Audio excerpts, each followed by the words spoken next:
Napakahirap po ng ginawa nila. Wala akong tulong. Perhisyo. Na makatulong, mas malalang perwisyo pa raw ang idinulot ng mga flood control projects sa Bulacan. Nang magpaulan kasi ang habagat nitong weekend, abay tumambad sa mga residente ang mali-mali palang pinagtayuan ng mga proyekto.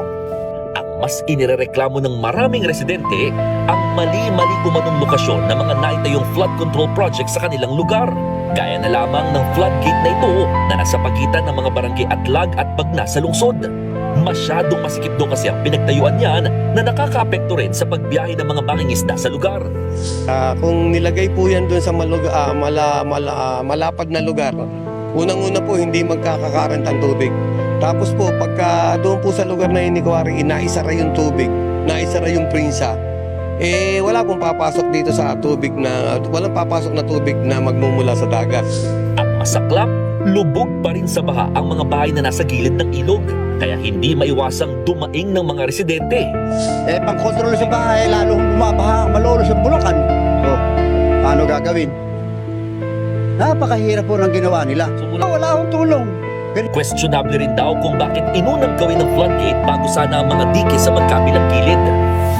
Hinayaan na lamang muna ng mga taga-barangay na manatiling bukas itong itinayong floodgate dito sa kanilang lugar. Paano ba naman? Posible kasing maipon lamang ang tubig dito sa may ilog, lalo't dito lamang sa kinatatayuan kung mayroong dike, habang sa kabilang side, wala at posibleng doon umapaw ang tubig. Naabutan din namin ang mga nakatiwangwang pa rin na samot-saring bakal sa ilog. Dito raw sana itatayo ang pumping station sa lugar. Pero mula nang maisiwalat ang flood control scandal, natenga na ang mga proyekto.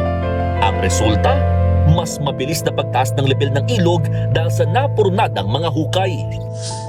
Hindi rin mapakinabangan ang nagawang dike na pangharang sana sa tubig na galing sa Pampanga River sa bahagi ng Barangay San Miguel. Wala pang pahayag dito ang DPWH Bulacan 1st District Engineering Office. Reklamo nga ng mga residente gaya dito sa lungsod, kundi yung mga proyekto, mga flood control projects sa tila mali-mali raw yung mga pinagtayuang lokasyon, kaya imbis na makatulong, mas nakadagdag pa sa perwisyong kanilang kinakaharap.